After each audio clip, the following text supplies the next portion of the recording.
The Grantham Canal is a 33-mile canal running through 3 counties, 18 locks and lots of restoration ahead. It also needs to be rerouted. Let's find out what's going to happen.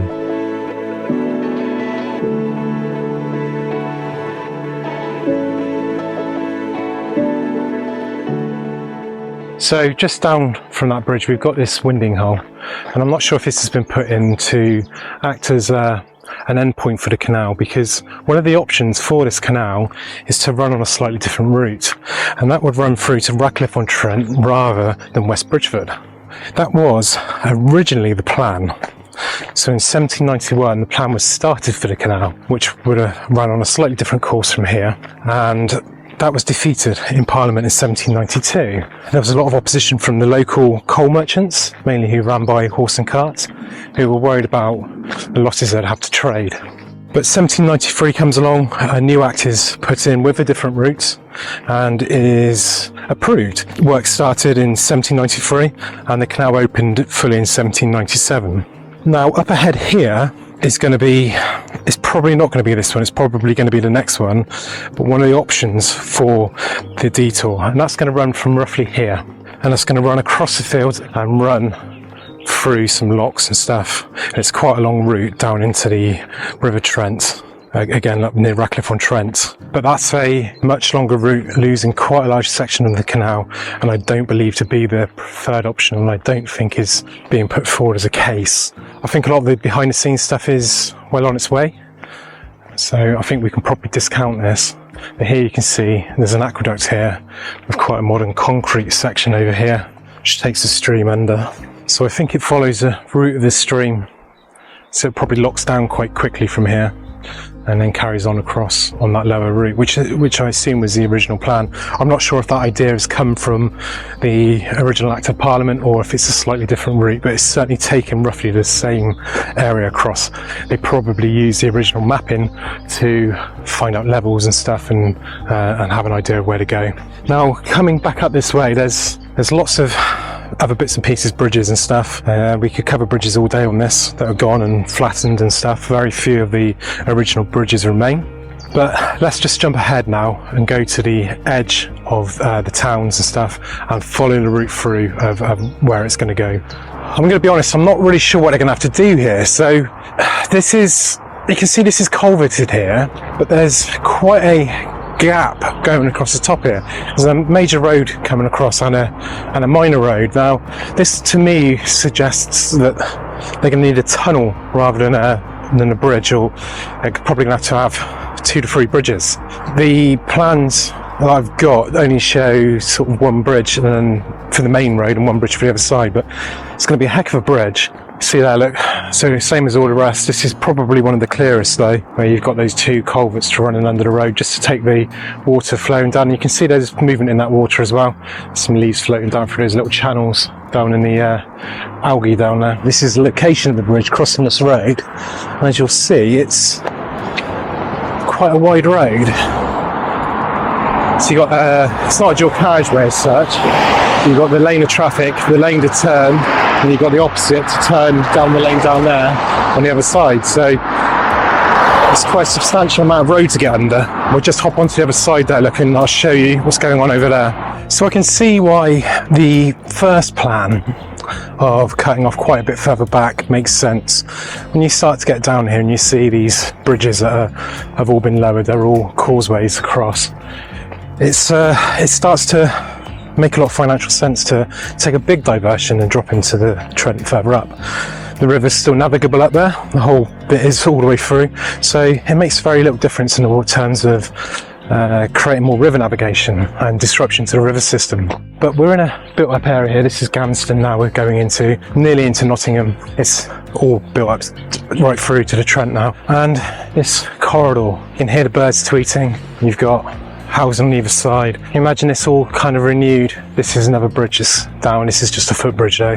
How nice this is to have run into a city centre. I mean, Nottingham's quite spoilt really. It's got the River Trent, and it's got the Nottingham Canal and the Beeston Cut, and then you've got the area rush to the side, and you used to have the Nottingham Canal as well. So the Nottingham Canal itself was abandoned, and after it was abandoned, the council got all the land and destroyed as much of it as they could. They filled it all in, destroyed all the bridges, the locks, everything. It's all gone, it's all been developed. So there is absolutely no hope of getting a Nottingham Canal. But they used to have the three canals used to join.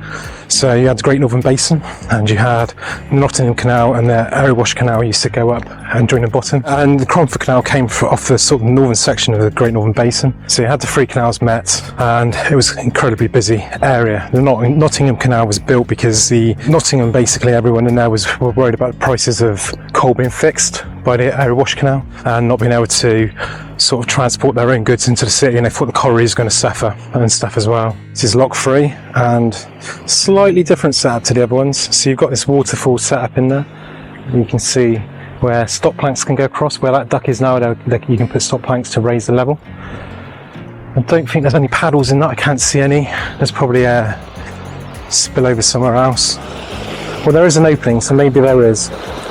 And that drops into the lock. You can see the old sill just down below there. The lock's in pretty good condition. It's got a bit of overgrowth on the top, and there's some patching definitely needs to be done down there.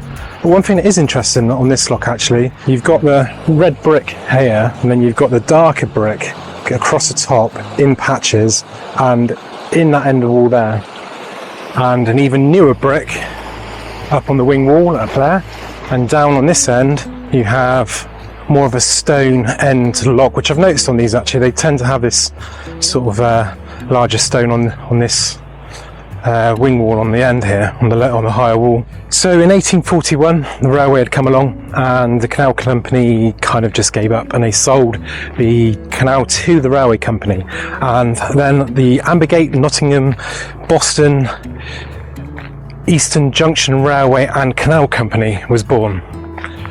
I've probably got something in that wrong. That's one heck of a name. And that's why you start to see railway improvements is a strong word, happening in these locks, because they had to maintain them, and it wasn't abandoned until the 1930s. So they owned it for 100 years and operated it just with very little maintenance. Blue bricks in the locks are normally a sign of that. I think they're like a more engineering brick. The one thing you can see about this canal is, it's reeded up. That's what happens when they get abandoned, and I know the trust or the society have options to maintain this, but there's only so much maintenance work you can do on a 33-mile canal. So structures are generally managed, towpaths are excellent, and certain sections will be cleared. But when the time comes, this becomes a canal again. It's obviously holding water, the structures are all there. There's no trees in here. The trees are all where they should be, in the banks. I don't know if they've pulled them in the past, or they've just been lucky that they haven't grown in here, probably pulled them. But this just needs digging out, it needs dredging, and that is about it. And you'll have a working canal with locks that are nearly there. Then you've got the next bridge, which is Bridge 5. It's literally just around the corner from the lock. And this was once a swing bridge. Now I believe this needs to be kept as a decent bridge, although it's only really a footpath now. They do use these tracks for maintenance, so they do bring vehicles down here. So I believe this needs to take I think it's probably a small sort of golf cart type vehicles. But this was a swing bridge, and you can still see the walls on each side, and under the water there, hopefully you can see that on this camera, you've got like the rest of the wall where it would have been. Some bits and pieces falling in, and the bridge, I assume by looking at where the banks drop down here, would have been in here on the swing and come across probably that way, maybe that way. And then we're into the last lock. Well, not the last lock, but the last lock before the river lock. And this is lock 2, obviously. Again, full of water. It's very, very weeded up in here. This is going to take some digging out, but you've got the usual waterfalls down here into the lock. The lock is in very good condition. They put it's like a little ramp up there, so anything can get out that falls in, which is pretty cool. And then 4B bridge across the top. So the brickwork is in really good condition here, has all the coping stones and stuff. It just really needs lock gates and that little waterfall knocking out. They could easily bund that up and do that on all of these. Put the gates in, and then you've got sealed water. You wouldn't even have to drain the top section out. It's quite a wide canal, like I said, they're 14-foot locks, so 2 gates on all of these, each end. None of these locks are massive. This is, I don't know, 6-7 foot, I would say. Locks tend to be sort of 6 to 10 foot. You do get deeper ones. You've got some 20 footers on the system, and there's a 30 footer being planned. potentially even bigger than that actually. That's on over on the Hereford and Gloucester Canal. This then goes into quite an interesting bit. So the future diversion, which is probably the one that's going to happen, is just ahead of us here. But there's still an obstacle here, half an obstacle here, which we'll see just in a second. So you've got a nice big pool here, which I'm not too sure if it was originally a winding hole or not, but it would make a good one. And then you have this bridge. Now, this is quite peculiar on this canal because there aren't many bridges still surviving. There was that one right at the start, but nearly every other bridge all the way through has been lowered. This bridge hasn't, and they've upgraded the road network around it and still kept the bridge. So what you've got is Bridge 4, got a pipe bridge unfortunately in front of it which will need to be removed. And then this takes one side of I think it's a dual carriageway. So you go under here, look, and I think this was actually widened at some point. Again, you can see the much newer brick and the older brick here again. That looks like the old face of the bridge there. But this has stayed, road above, probably widened on this side as well actually. Because again, you can see just a slightly different angle on that curve in the gap. And then you've gone from a red brick to a darker brick, as we discussed before. And then it's straight into a culvert for the other dual carriageway. So they've managed to keep one of the bridges, but they're going to have to build half a bridge. Still a bridge, but you know what I mean. Just looking at this here as well, you can see the rope marks in here, look, right on this graffiti. So this bit of bridge here is definitely not the original bridge. That is 100% an extension to take the wider road across the top. And if you look back on this side as well, you can see a stone in here, which, although there's no obvious rope marks, there's a whole section worn away there, which I would say is probably from ropes as well. And then we have what is probably the main plan for this canal. So this canal comes away from the road behind us here, and the bridge you can see on the other side there. It curves around here and goes off towards the Trent and Nottingham. But further up ahead, as you'll see, it's one major obstruction, but there are several obstructions. The one major one is going to kill any chance of this canal going through. It's just going to be too expensive to do anything about. So right here, the canal is going to carry on and go across the fields there. Well, this is the hope. And there's going to be two locks. I'm not sure if one's a stop lock and one's a proper lock, and a marina down there hopefully, which will connect into the Trent just around the corner from the original entrance to the canal. So it'll be a dead straight canal down through here and across the fields there. I can't really show you on the drone unfortunately because there's a no-fly zone. I've had permission to fly in areas. I'm just going to have to go too high here and that will get me into trouble. So coming around from here, this then follows through kind of alongside the main road. So much of this section then, from the corner there where it's going to cut off and through here, the canal is still in place there, but you follow this road, and this is a road that would have been there originally, but as you see as we go up through, it takes over the route. So we kind of had to leave and come back onto this road, and then we're going to come back onto the towpath here. And the canal is in a very good state here. It's so unfortunate that it's not going to be used. We've got some other residents here. I hate swans with a passion. See, he's getting very defensive, so I won't stay and hang around. This is all sort of clear, but won't ever be restored because of what's coming up. And it's such a shame really, because this is, as you can see all here, it's perfect. There's no real obstructions apart from the one major one which stops the canal from going into the Trent.